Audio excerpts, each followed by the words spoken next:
Or what is the general feeling that you first get when you look at that picture? Don't try to analyze it. And then make a mental note of how you felt or what thoughts came in your mind. And later on, I will show you another picture. You do the same with it. And again make a mental note. And later on, during our discussion session, if any one of you would like to share those experiences, we could go over them along with your questions.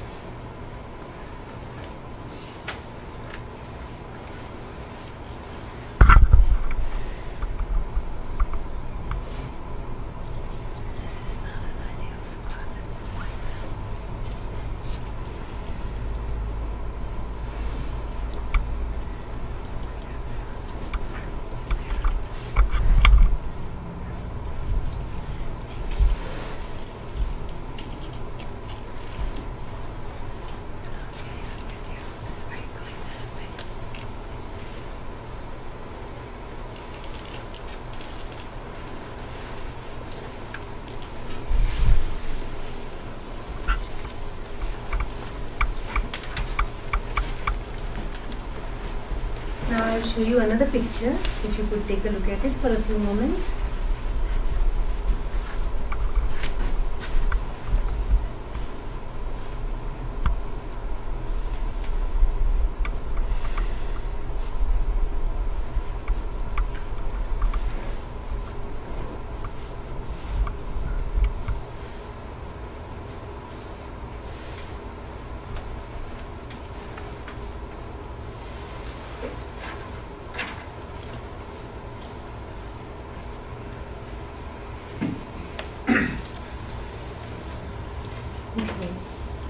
So just make a note of this and then we'll go over your experiences later on.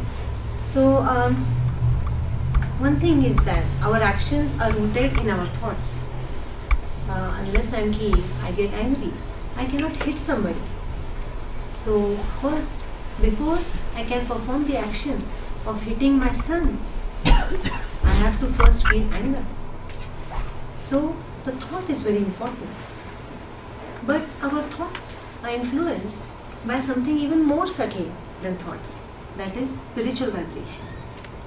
And things that are depicted perversely, that depict divine principles and divine symbols perversely, give out perverse or negative subtle vibrations. Those of you who have some sixth sense that has been activated through some spiritual practice that you may have performed, you will notice this immediately. So now the law does not condone noise or other type of pollution under the excuse of freedom of expression. I cannot put on my car stereo blaring in my apartment community at 12 a.m. and say that it is freedom of expression. Somebody will complain and then the police officer may come and he may tell me to switch off.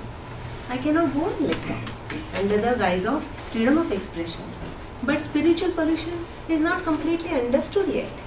But I urge you that from this presentation that you become aware of it, and wherever you see that there is denigration of any divine symbol, then create awareness about it and try to stop it and try not to encourage the perversion of divine symbols. Now, Hinduism, while comprehensive and fascinating, can be really vast and daunting if explored on one's own. Like Mayatai said, it can take lifetimes. However, it does not have to.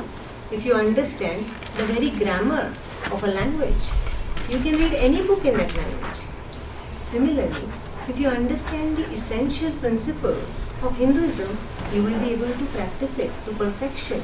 And in this lifetime itself, you will be able to experience on a sustained basis the ultimate reality that God is within you, me, and everything and everyone around us.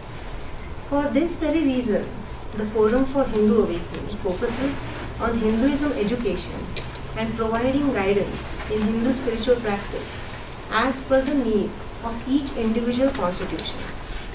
One way to contact us is through our website www.forumforhinduawakening.org or hinduawakening.org.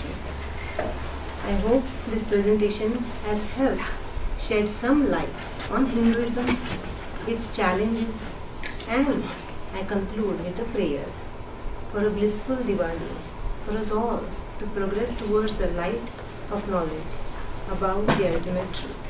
Namaste. Namaste. Well, let's please give Ms. Bhavna another round.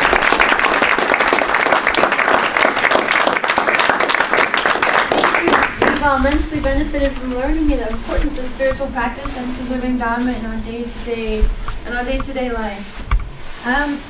With this, we conclude our presentations. Now let us look at the questions that have been selected. Do we have any questions in the audience?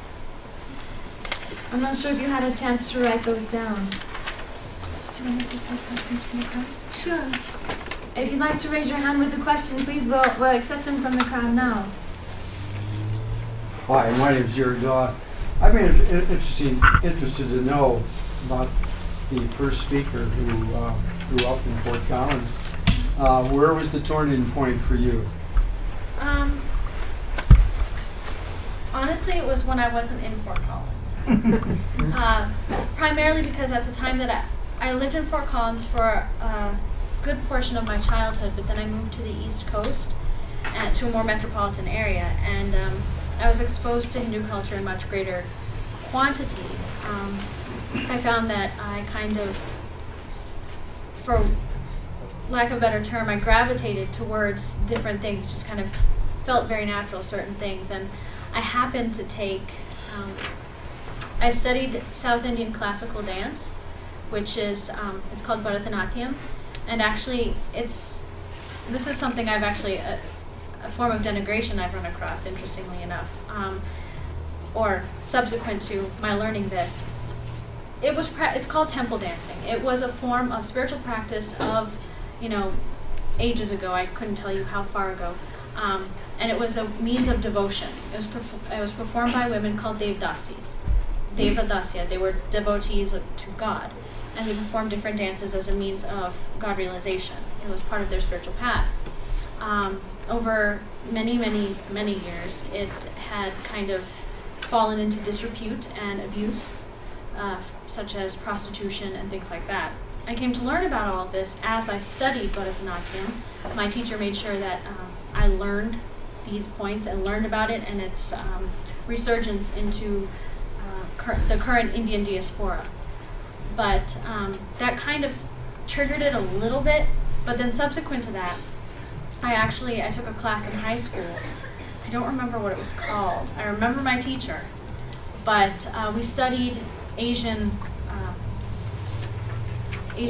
religions and cultures, and it was actually, that was the first time I ever read the Mahabharata and the Bhagavad Gita, and I'd heard of them, I'd heard bits and pieces, and even now I don't remember much. I have a terrible memory, but something in me cottoned onto that, and it lit a lamp within me, I guess you could say. And ever since then, I've just kind of been very curious about different things. Like at the beginning, we had the Ved mantras. I love that. I don't know why. I love hearing that, and it brings something to me that is beyond words, subtle. At a subtle level, I feel like I benefit a great deal, and I guess that's kind of spurred me forward. I don't know if that answers your question. Yes, thank you. Sorry.